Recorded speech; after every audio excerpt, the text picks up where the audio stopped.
907 pounds reclaimed by over 7,100 customers. That saved the county almost $78,000 that we would have been paying for disposing of that material.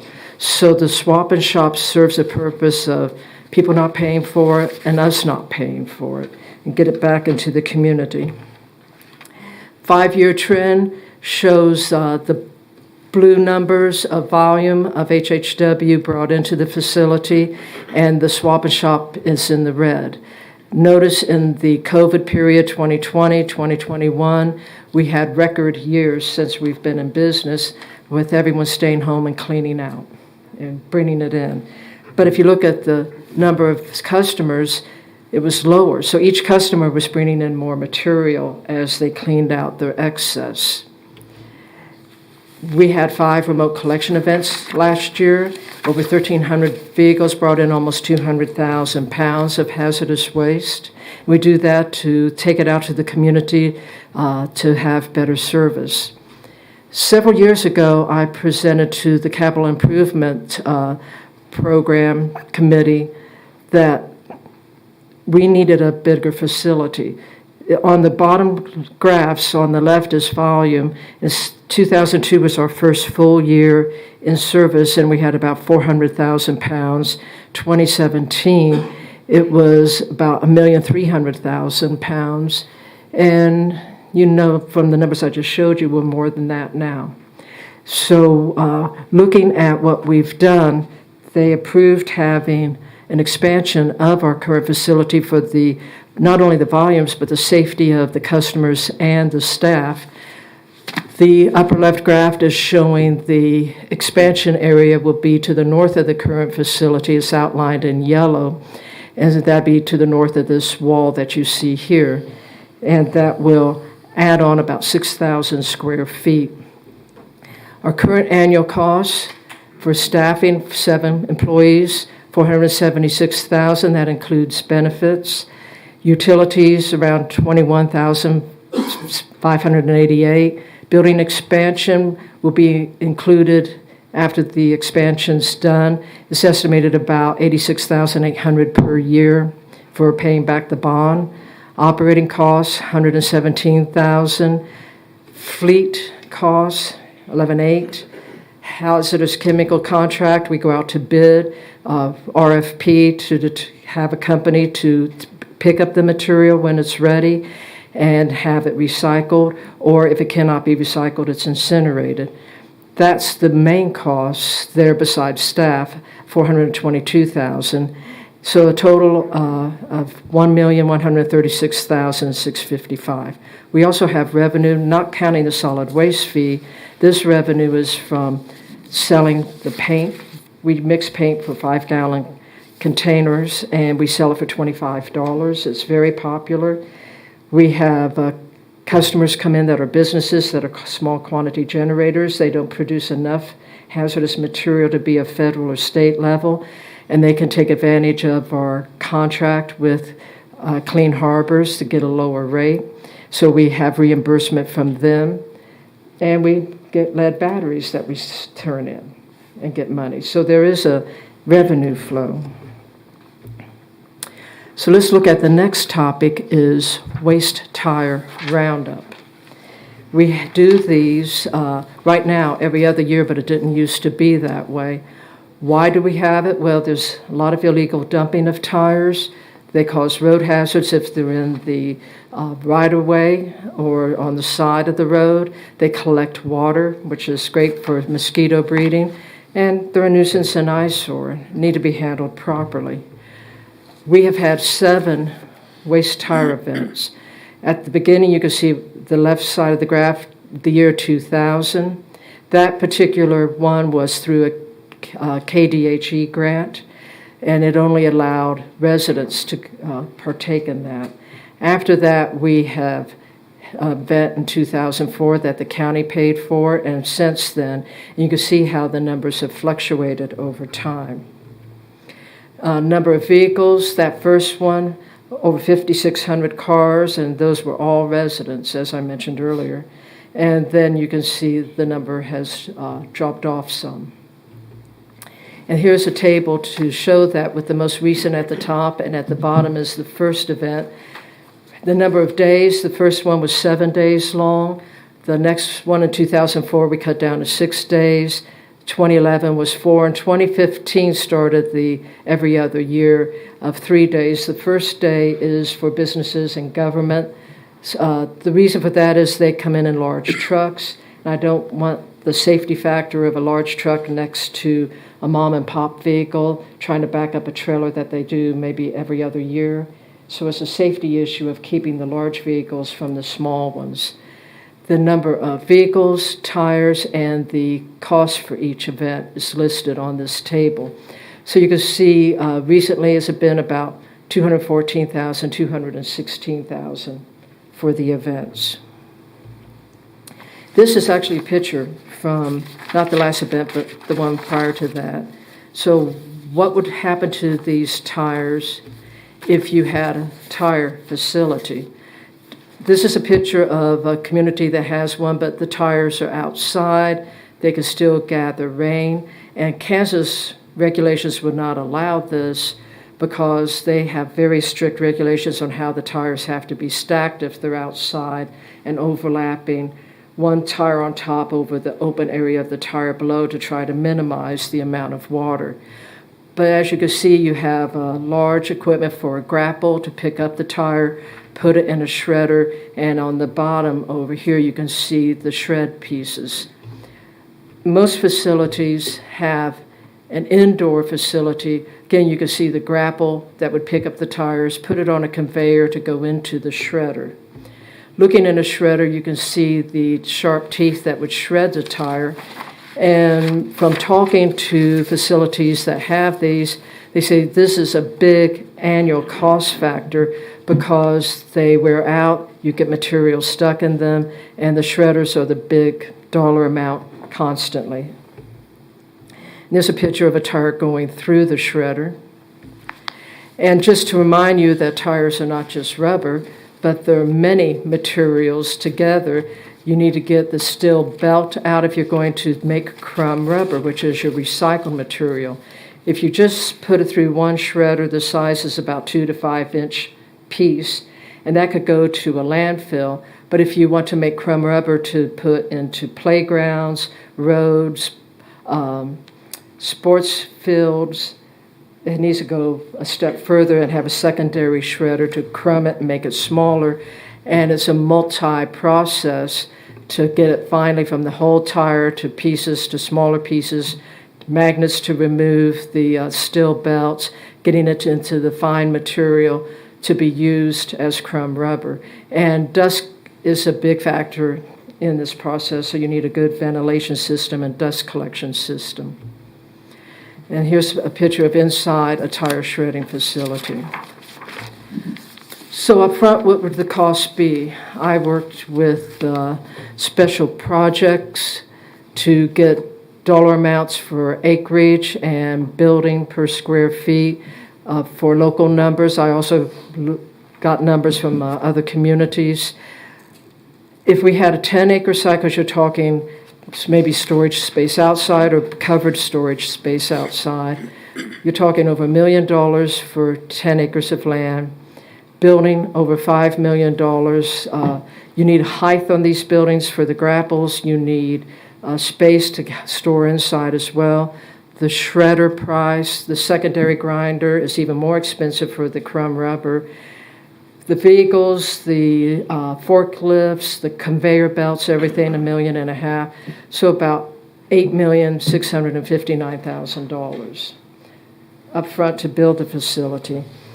By the way, that's worth about 39 of our tire events. Staff, about $950,000 a year. Utilities, we're talking 3-phase for some of this equipment for electrical. So location, also you have to make sure 3-phase is available. Shredder maintenance, $60,000 a year, replacing those grinding teeth. Operating vehicles, so $1,227,000. The asterisk I have is this does not include paying back any bonds from the initial building, which the HHW costs did. Electronic waste, or nicknamed e-waste, is a global problem with electronics constantly being replaced. Bulk of the material, iron, aluminum, glass, and plastic, but you also have gold, silver, copper, platinum, all something that's worth of value. You also have toxic materials in it as well, 2 examples, lead and mercury. There are many tables you can find that shows the toxic materials in electronic waste and how it might affect. Let's, for example, look at lead, birth defects, brain damage, kidney damage, nervous system. So that's why it's important for proper disposal. Kansas does not have a law that says you have to recycle electronics. You can throw it in the trash. But why are our events so popular is because people want to do the right thing. Our first e-waste event was back in 2009, January. It was a very cold day. It took place at a pavilion at the Kansas Coliseum. We had scheduled it from 9 a.m. to 4. I actually opened the doors at 8:30 because the line was getting too long outside. We went to 6, could have gone longer, but there was an event at the Coliseum at 7. So it was a very long day. 2,600 vehicles brought in over 1 million pounds of electronic waste in one day. And that was over 6,900 TVs and 6,700 computers. Cost of the event was $91,500. A lot was learned from this event of what not to do. And why the low count of vehicles versus the amount? This is some of the stuff that was coming in. Remember how large TVs were compared to today, and computer monitors. So we were getting all of this large material, lots of it. Before lunch, a sheriff's officer showed up and said traffic on Interstate 135 was backed up from 85th Street to 53rd Street North. And cars were going out of line and saying, we give up, which I don't blame them. So I'll never do another one-day event again, period. What caused us to stop for a while is the fact that companies like Best Buy said, bring in your used TV or monitors or computers. We'll charge you $10, but give you a $10 coupon to use in our store. So you had some businesses starting to take it. Then that changed to, well, we're going to charge you. And we started getting a lot of calls from people saying, I'm not going to pay $10 or $20 to dispose of a monitor or a TV. Are you going to have another electronic waste event? Illegal dumping is an issue, but citizen input on we want it, we need it, and the ever-evolving electronics. And what I mean by that is, how many of us remember the old brick cell phones that weighed a ton?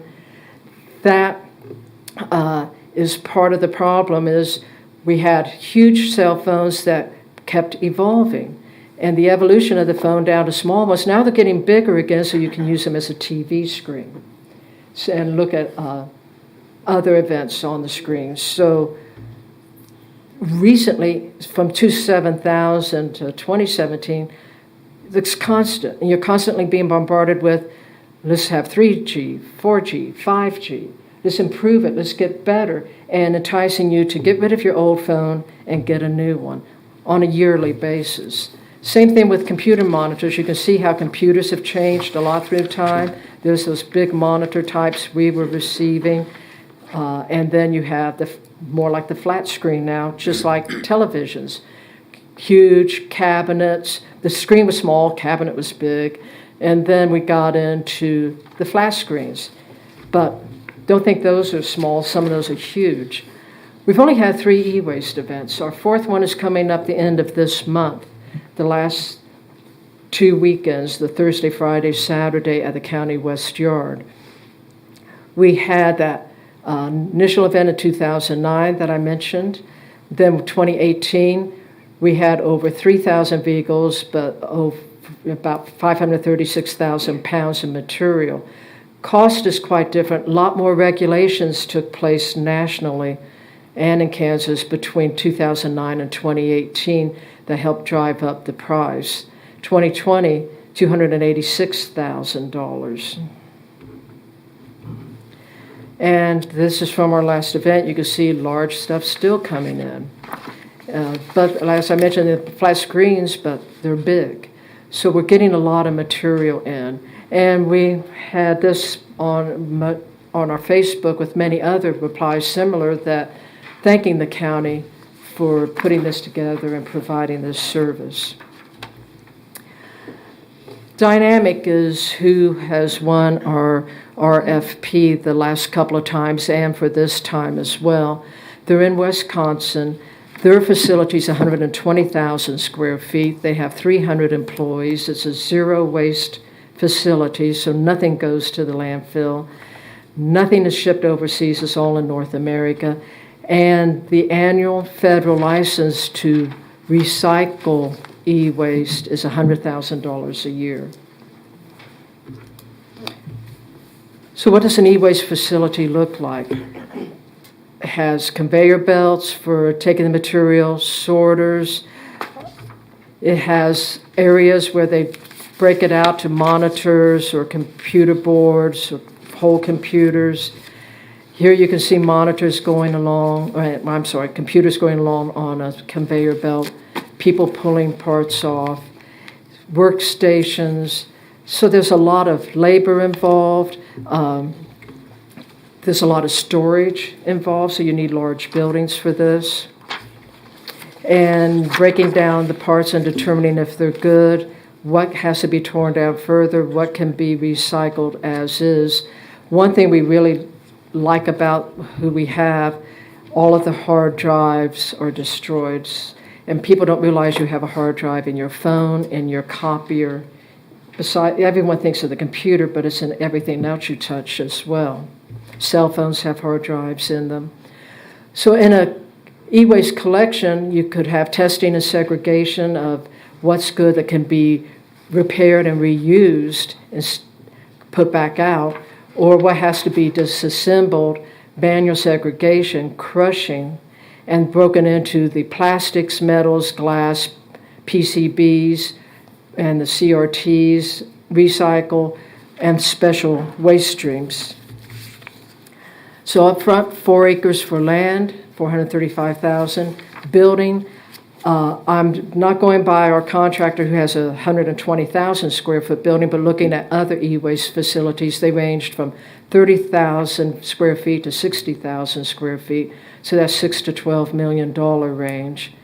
Deconstruction shredder, remember that previous slide, one of the steps was shredding. It does it in a way that keeps the components more intact. $1 million.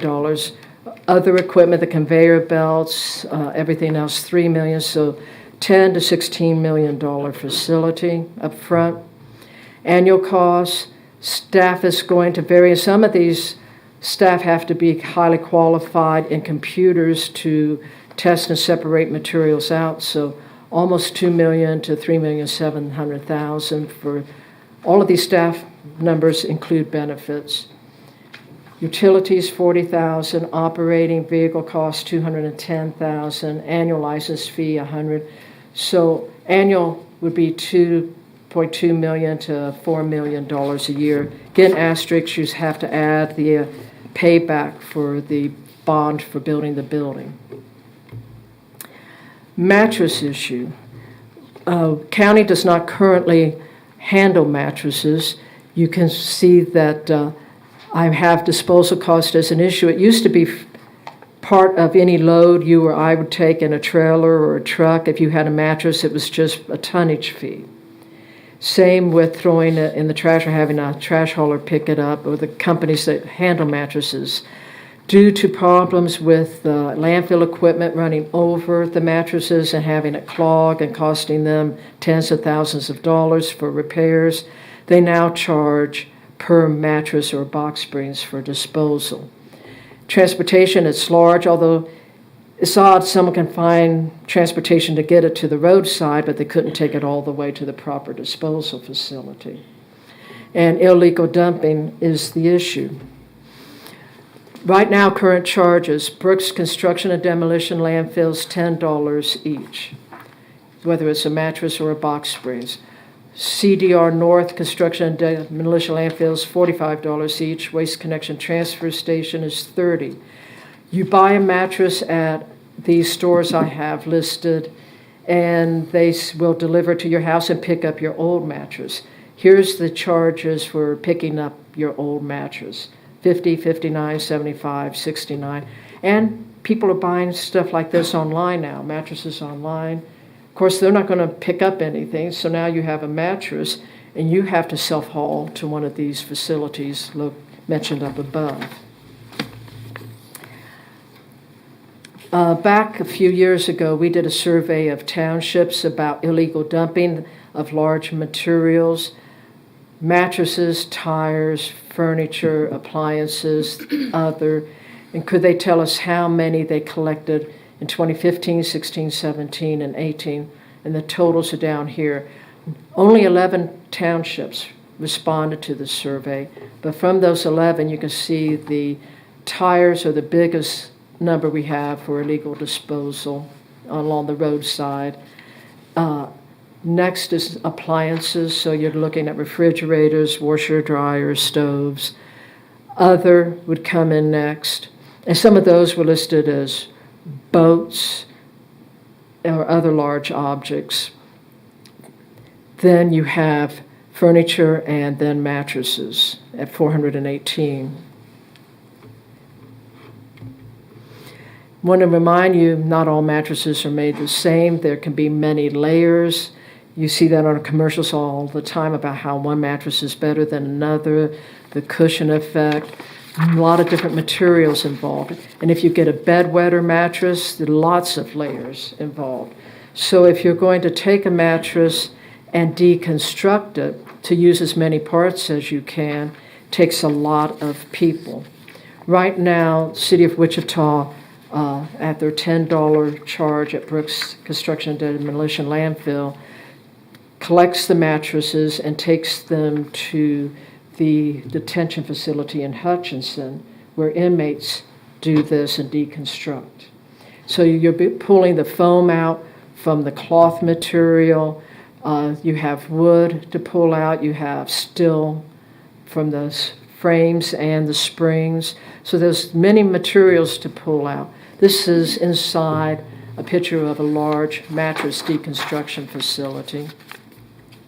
And you can see material is sorted and laid out accordingly, so you have a lot of space. Now, you could grind these mattresses up outside to save landfill space instead of having the large mattresses, and shred them. You know what happens to mattresses when you leave them outside? They're not very good afterwards. So big facilities, look at the height there because of the grapple, picking the mattresses in to put in this shredder. They're shredding them into smaller pieces. And you can see the grinding teeth here. Now that shreds it. You'd have to have magnets to pull the springs out. Land, 4 acres, over $435,000. Building, 20,000 square feet, $4,200,000. The shredder, the equipment and vehicles, so $5,405,000. Annual costs, staff, especially if you're doing deconstruction, utilities, vehicles, operating costs, disposal, because there will be material like the wet mattresses, bed bugs, other reasons to throw it away. $1,376,000 a year, with the asterisk of does not include bond payback. So unknown for all of these that I've mentioned. Location. It'd be nice to have any facility centrally located. We had 2 privately owned transfer stations, one north and one south. When the south owners retired and the facility closed and it has not opened again, I receive a lot of phone calls about when is it going to open. It's like, well, it was bought by Waste Connections. They own it now. I know they started paperwork with the state, but it doesn't look like they're in any hurry to open a second transfer station. So we constantly get calls. I don't want to drive all the way to the north one from the people who live in the south. So central would be good. where are the markets, once you deconstruct, break material apart, where are you sending those parts to? So you have shipping of the parts. So where's it going? What's the shipping? Are we getting paid? So there could be income from all of this. But you have to find what market will take the steel, which one will take the fabric. So you need to work out a network and have backup. Commodity markets is pretty common issue in recycling. And I'll take paper as an example. You have paper recyclers that have huge warehouses. The paper comes in and they store the paper and watch the markets to when the prices go up high enough, then they ship. Many times it never makes it because a fire breaks out and all of the paper is destroyed. So we've seen that happen. But commodities market is watched carefully. So even though you have your market, you may have to store material for a while to wait for the best price. Regulations and permits. State and federal have regulations on these facilities, how you can store, like tires, for example, the number you can have, if it's outside versus inside, annual fees. So there's a lot involved in following the regulations. And what is the goal? Are we just receiving material to throw it away, which seems like a waste, or are we doing a good recycling facility, looking at this material as a product, and then that's going to determine a well-defined what's the building size and the actual cost, and operating, annual and permanent. So thank you for listening to this. I'll be happy to answer any question. And as you can see from this, it was a staged photo, but it's a good one because you can point out all the things that people consider trash that can be recycled sitting around these couple. And by the way, these were employees with human resources years ago that they're retired now. Okay. Thanks, Susan. Do we have any questions? I have a few. Commissioner Lopez or Commissioner Cruz? Thank you.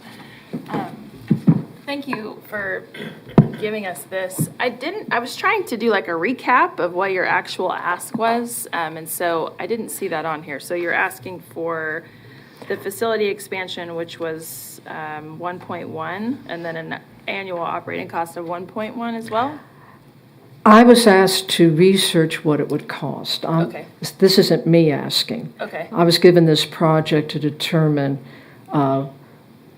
what we're spending now, and then if we were to build a facility, what would the cost be associated up front and for annual costs? Okay, so just the recap, though, that's what you've researched, what you've been asked to research was the facility expansion for the household hazardous waste, and then the tire facility, and then a mattress facility. Right. Those three entities, those three things. Tires, e-waste, mattresses, and e-waste, we already have the HHW. Working with the architects right now on the expansion. It should be done this year. Okay.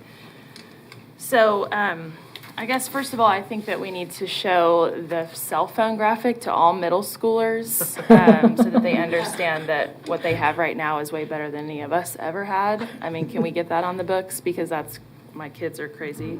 Also the TVs, right? I mean, good gosh, these kids, they have cell phones at what? I don't know, 10 years old now. Joey's 8. Okay, 8. So, yeah, it's ridiculous, but that's beside the point.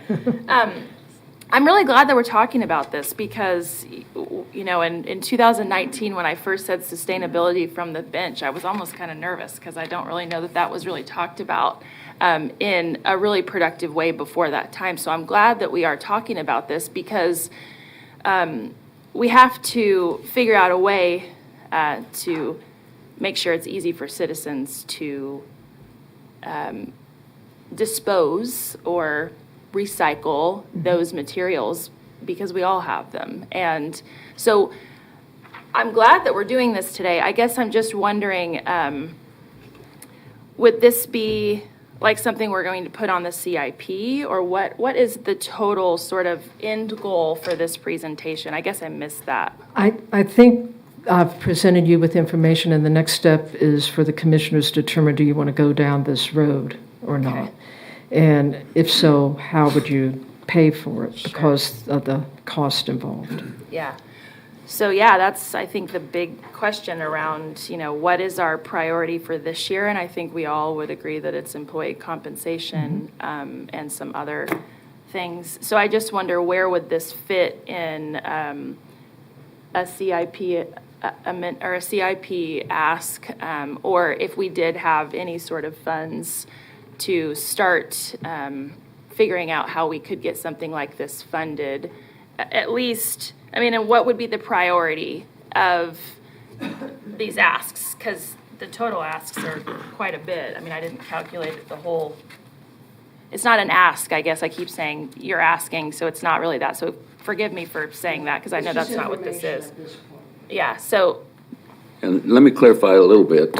This was requested by one of the commissioners to see what it would cost for us to do this thing. Okay. If you just took a look at the tire, for example, we do recycle tires. We do that today. But with her research, it would take us 79 years of doing what we're doing today to recoup the cost of building our own facility and trying to operate this. So if you look at everything except for mattresses, we're doing today. So what we've got to figure out is it the right thing to do to invest a lot of CIP money and additional FTEs and so forth. And if you just look at the tire portion of it, 79 years or 78 years, I guess it was, if I did my math right, the payback is not realistic. So I don't know that what her proposal, it was not a proposal, it was just an information for being provided to us. Is that something that we want to pursue or not? But we are recycling everything but mattresses today. Sure. I mean, if things make sense for us to, from a financial standpoint, if we could figure out a way to not only educate the community to do a better job, but make it easier for staff and it makes financial sense, yeah. I just wanted to kind of clear up. Yeah. I guess I kind of missed the beginning of that. So very good. That was my question. Thank you. Commissioner Howell.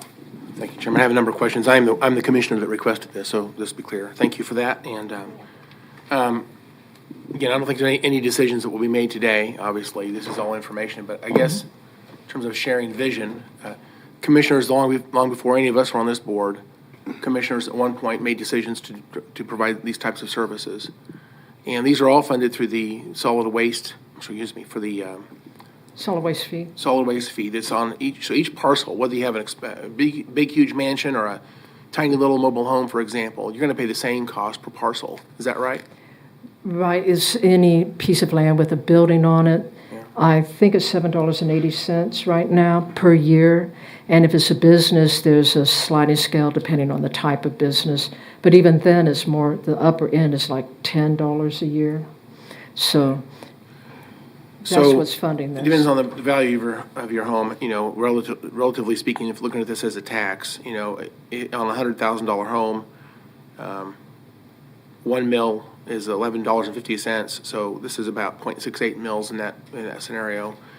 So it's not a small amount of money altogether. How much money is collected altogether countywide into the solid waste fee? So it will depend on collections. Typically, we try and set it at a rate that would collect enough to keep the fund balance flat. So that typically can generate anywhere from $1 to $2 million per year, depending on what this commission approves, and it has differed over the years. So that's the total revenue that comes in from the solid waste fee. Okay, and these special programs primarily are what we use. We schedule these special programs to use up part of that fund when we have the money, so to speak. Okay. Just a couple of observations here. I've had phone calls on both sides. Some people say, you should expand this program to be more year-round because people may not be able to exercise the option. Maybe they didn't know about it. Communication is always a challenge. And but let's just look at the numbers real quickly. We did a tire waste event in 2000, and then 4 years later, and then then 7 years later, and then 4 years later, and then the last three times it's been 2-year cycle. So we've sped this thing up a little bit. Right. The very first event, the average vehicle dropped off 38 tires. Most recently, the average vehicle dropped off 71 tires. And that's a lot of tires. Now, considering a vehicle represents, if you will, a homeowner, I would assume, in most cases. Right. They're paying $7.80. They're dropping off 71 tires. Average cost per tire to be disposed of by Sedgwick County taxpayers everywhere is $1.19 per tire. So what that means is a few people are taking advantage of an opportunity Right. paid for on the backs of other taxpayers. And very few people, countywide, very few people actually, percentage-wise, it's a few percent of the entire county takes advantage of this opportunity. So 98% of the county has no idea what's going on or doesn't take advantage of it, but they're paying for it. And 2% of the county is actually taking advantage of this, paid for by other taxpayers. And so, I have to question, again, as much as I like this because it keeps these tires off the county roads and that type of thing. I think there's some greatness there.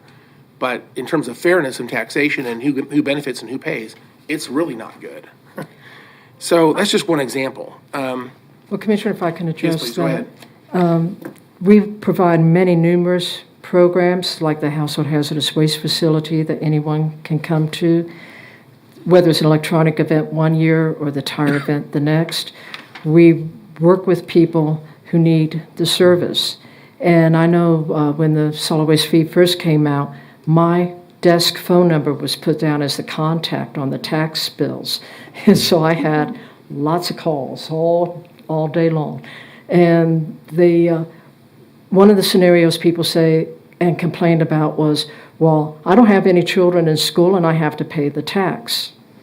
And I said, right, I don't have any children in school either, but I don't mind paying the tax because it helps the community. And I look at this as community-wide programs that people can take advantage of if they have the need, or maybe they have a need in a following year and not that particular year. But overall, it helps the community by getting the illegal dumping out of the road and properly disposed of. Well, again, that's a policy choice, and I agree with your narrative there. I completely agree, and I think generally speaking, these are programs that are accepted by a lot of people. But it's a policy choice. We've dabbled in this a little bit. We've not gone any further. Commissioners before us made decisions to go this far. We've just through inertia, we've just kept these programs basically where they've been. We haven't changed much. Okay, the frequency of these have increased a little bit, and our solid waste fee has gone up, by the way, quite a bit actually. And in terms of a percentage, it's actually gone up a lot. Although it's just a few dollars, but still, percentage-wise, it's quite a lot. By the way, those numbers I gave you, $1.19 per tire, that's based on the number of vehicles, number of tires, and the cost for the event. So the costs have gone up, and one of my concerns is I think, and I'll relate this to the Oaklawn cleanup. We did it. I was asked by the community to do an Oaklawn cleanup, so we did it. And the solid waste fee paid for those large dumpsters, and people brought out things that they had trouble getting rid of or whatever. And so we did that. It got out of control. As you know, we did over 100 dumpsters at that event, and it took I think 8 days to get it shut down. And we finally did get it shut down. And there was a lot of problems with that event. But I've had a lot of phone calls after that. And the question was, when are you going to do the next one of these? And to that question, it opens up the idea that there are people who are storing these items long-term to take advantage of this type of opportunity. And when it comes to things like that event, this was before they started charging per mattress. We took in, I think, thousands of mattresses at that event, seemed like. And large TVs, they just came out of who knows where they came from. And I think a lot of that was potentially even landlords were storing mattresses from maybe homes that were moved out quickly and people left mattresses behind. So anyway, there was a lot of it, maybe someone might even use the word abuse. Some people are taking advantage of these opportunities rather than showing responsibility. They're just doing this because it's an opportunity. To the extent it keeps them off the county roads and out of the ditches, I think that's, again, it's a great investment in our community's health and safety. But we also know that it sometimes causes some bad behavior. So, again, let me talk about that tire roundup. We started out with 38 tires per vehicle. That was the first ever, okay? And then you went 4 years later, 62 per vehicle. 7 years later, 83 per vehicle. And then we went to 67, 77, 67, and 71. That's every 2 years. So essentially what we're doing is we've created almost an expectation that we're going to do another tire roundup, and people are saving tires. And I don't know how any one family has 71 tires. That is a curiosity of mine. So we ought to understand that part of it too. Yes, you want to say something? Go ahead. Well, I think the majority of the large loads that come in are from businesses. We do not receive any tires from companies that are in the tire business because they receive a fee. You take your car in, they'll charge you $3 a tire as a waste disposal fee. Some people, I don't know why anyone would say, no, I want to take it home, but apparently some people do. But we don't take tires from those businesses. I think there are some, and it's probably mainly large recycling facilities that store tires up, as you're saying. If the commissioners would want, we could say, no, you can't partake in this event. But I've never said that because they pay the solid waste fee as a business, just like everybody else. So I would need direction from the commission to say, no, you can't come. Okay. And I agree. You're saying they're paying $10 a year, but some of these, and again, the people who don't pay the $3, if they're storing up these tires, there's something going on where someone else is taking them off their hands. Maybe there's some money is exchanged. I don't know.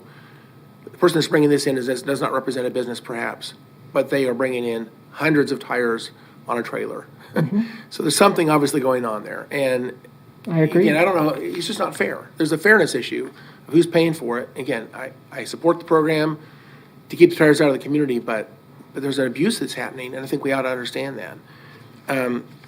Derby, I live in Derby. Derby has a tree limb drop-off site, and I think some communities like Derby do the same thing. Some counties do this. I think Butler County has places that you can drop off tree limbs as a county, but you have to be a county resident, and they take some of their money and they shred limbs and burn limbs or whatever it is they do. But Derby does shred the bulk of theirs, and they offer it back as free mulch to anybody, anywhere. You can be from anywhere and go to Derby and get free mulch. But you can only drop off limbs if you're a resident. And so that's just an example of another program that Derby's made a choice to do that for their residents. And I've used it lots of times where I've had storm damage or I had to trim a tree, and those tree limbs would have ended up in the landfill had it not been for that program. So I appreciate that program. One of the calls I received just last week was a call that said, I would take advantage of these programs if they were year-round, but I'm not going to store my tree limbs for a long period of time. And really, I don't really want to store my mattresses or my tires for long periods of time.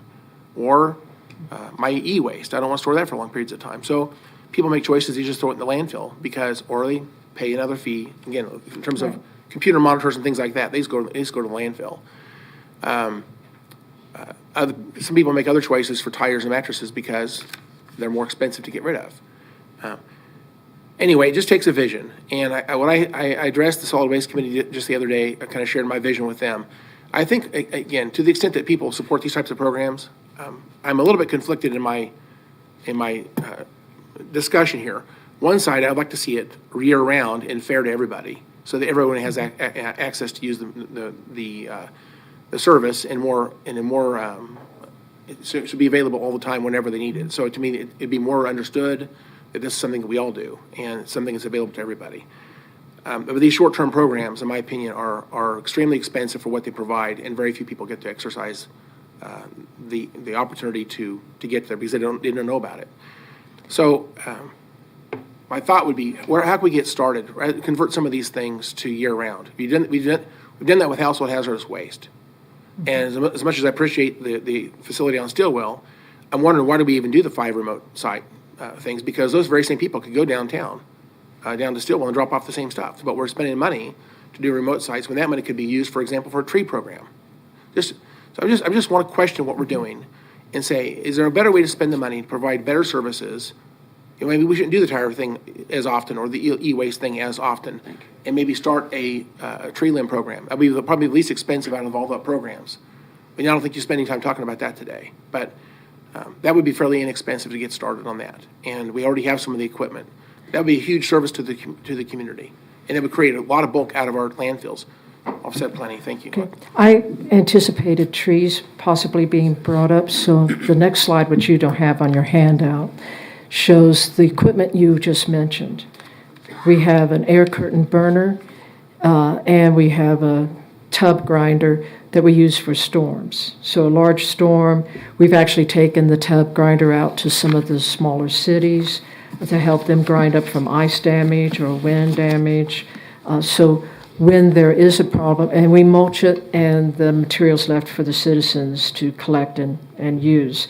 But we do not have what you're talking about, which is a year-round facility to have yard, you just mentioned tree limbs, I don't know if you want yard waste as well, which would include windrows to put the compost out, machines to turn it and keep it at the right temperature and humidity to make the compost. There's a facility called Evergreen up at 53rd Street North, just west of Broadway, that takes the material and charges for that and makes the mulch and charges for selling it. So there is a business, but you're right, Derby has an area, and we've actually taken our tub grinder down to Derby to help them out as well when they had too many tree limbs and needed assistance. So other cities too have compost areas for just their citizens, not the overall population. I'll just wrap up a final comment. I think it's interesting that we've dabbled into this area a little bit. We've done some things, and we're comfortable where we're at. We're not going to make any decisions to expand it or to change it in any way. I'm just asking for us to thoughtfully consider, what are we doing? Is there better services, a different way to change it so that more people can get access to it? It takes vision, and I can tell right now there's a lot of resistance to change. I will stop talking about it, but me personally, if I had a chance to change some of these things to be year round, one thing we didn't talk about today is donations. And I brought this up numerous times. A lot of folks were very generous. They were like, I'm just so grateful I could drop off my electronic waste at this event, and if there's a suggested donation to help cover some of the cost, people are very generous. And I think these things actually might almost pay for themselves if we simply just create the vision and the opportunity for people to do the right thing. People would love to do that. So we have to find a way to deal with donations, but we're not even starting there. So we're just going to depend on tax dollars and do what we do, and I guess nothing's going to change. Thank you, Chairman. Thank you. Other questions?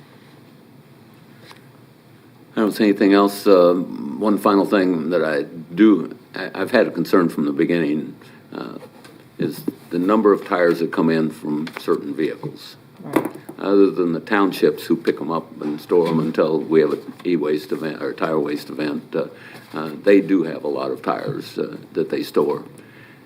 But every time that I go in with one of my vehicles and I get new tires, one of the charges when I buy new tires is, I think, a $2.50 fee from them to be able to recycle it. So I'm paying a recycling fee every time that I go to change tires on my vehicle. Right. And a lot of people don't pay attention to that. They just pay a bill. They don't understand that it's broken out, and there is a fee for the recycling portion of that.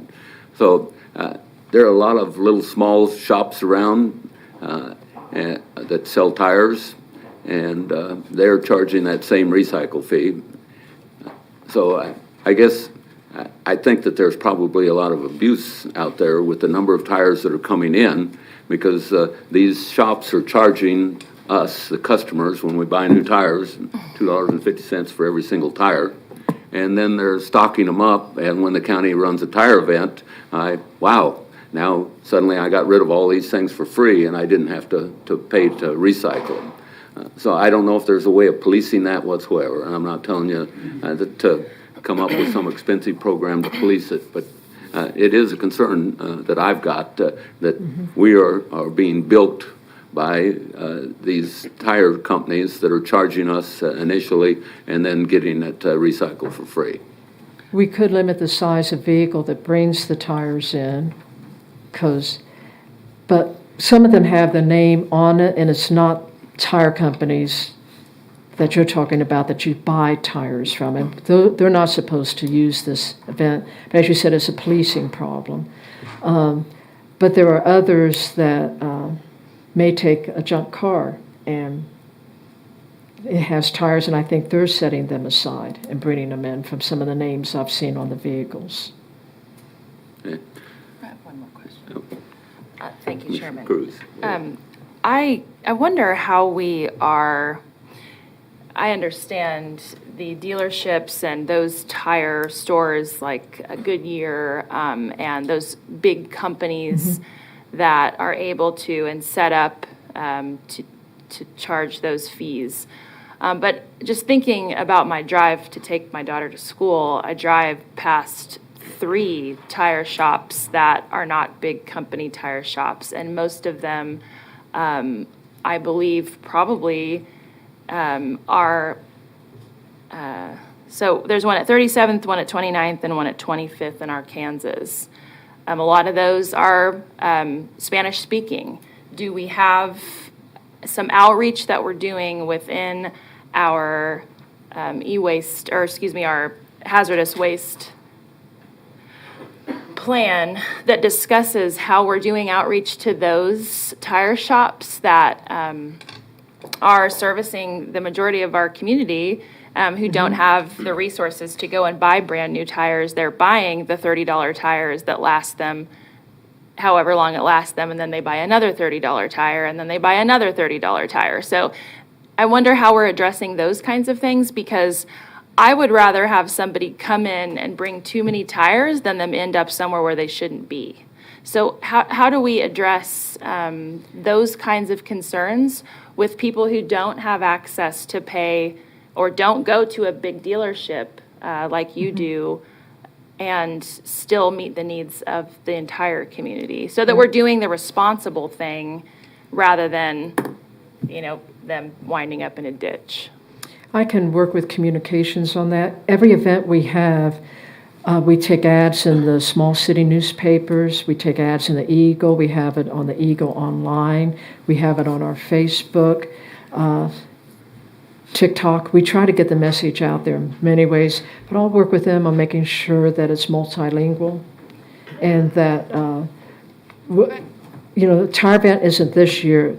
If we keep on this schedule, it will be next year.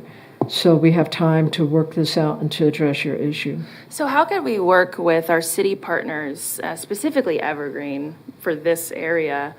It's kind of like right across the street from that library.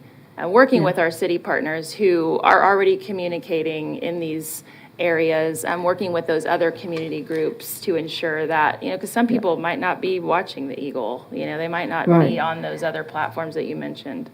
We contact cities to ask them to put it on their websites or their newsletters. Okay. Thank you, Susan. You're Appreciate welcome.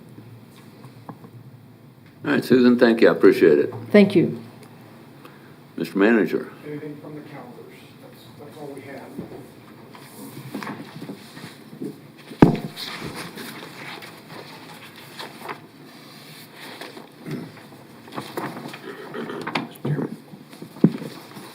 Commissioner Meitzner. So on the calendar, thank you for this. I don't see anything on here about our budget process and dates. Have those been, are we having any more? I assume we're having budget. I agree. Yeah, this is just, this calendar is, while Lindsay's going to the podium, this calendar is just staff meetings and commission meetings. And then you have a barrage of budget meetings. Well, I thought maybe you already had it done, so we just. No. It's, No, so Tom's right, it's not reflected on here. The only thing that you'll have, or 2 things that you'll have of significance that would be added are your BOCC budget reviews, which are already on your calendars, as I understand it, in your offices. There's been some time held for that. And then, of course, to the point of what we're talking about today, you will have a solid waste fee that you have to adopt in late May, early June, based on state statute for when that happens. So we'll be briefing you on that here in the next week or 2 on what the proposal looks like. do you want me to add the budget meetings to this? Well, You yeah, can. that'd be, those are meetings that are all 5 of us Universal. impacted, Sure, so. we can add that. So bring it in. Will you also add the public hearings? Yeah, I don't know, the calendar, won't start till- July after the recommended budget comes we will, this only goes to June, but we will Okay. add that. Commissioner Howe? On that solid waste fee, are commissioners going to debate what we want to happen with that fee before it's presented to us as a resolution for adoption? When's it on the agenda, Lindsay? I'll have to check. Remember, Susan, off the top of your head? May 10th. We've been open this. I just would like to make sure we have a chance to talk about that before it's put into a resolution and presented to the commission. Thanks. Are you asking for new business item for that agenda item, or you want to have a discussion? We can do it during staff, it's fine, but I just, I'd like to be able to advocate for what programs do I want to support, what frequency, what's the cost? There's parts of this I think we ought to be in charge of rather than simply just be handed a final document. Thank you. Okay. As we're looking at the calendar, of course, we've got the budget hearings coming up in May, and some of those, because we've got a board meeting in the morning, we got budget hearing in the afternoon. We've already got things like WAMPO and a number of other events already scheduled. So as I was looking at my calendar going forward, I'm going to have a lot of conflicts at the point when we're going into budget hearings. Well, we'll go ahead and, it was my understanding, I think that budget staff worked with Lisa and Carol to make sure you didn't have conflicts, but if we miss something and you do have them, then we'll have to address it. We'll add it to this sheet, take a look at it, and try to hit it when you don't have conflicts. It's the 4th through the 13th, and we have been. Working with them, right? Sure. We'll double check. We've got Transportation Coalition, and there's a number of different things that are coming up in the afternoons that are normally scheduled in the afternoons, so they will bump up against our board meetings, but Okay. We'll they will bump up against our budget hearings. well, as long as they don't conflict, they'll bump up. I mean, it's impossible to get on your calendars without putting your meeting after meeting, particularly during that week of budget, but we'll make sure there's no conflicts. Okay. Anything else, commissioners? Anything else, Mr. Manager? That's it, sir. Thank you. I'm glad we're all sitting down here again. Anything from the staff? We always get to ask that, but we haven't been able to meet like this. So does the staff have anything that they'd like to bring up today? Rock chalk. Very good. All right, we'll adjourn. Thank you all.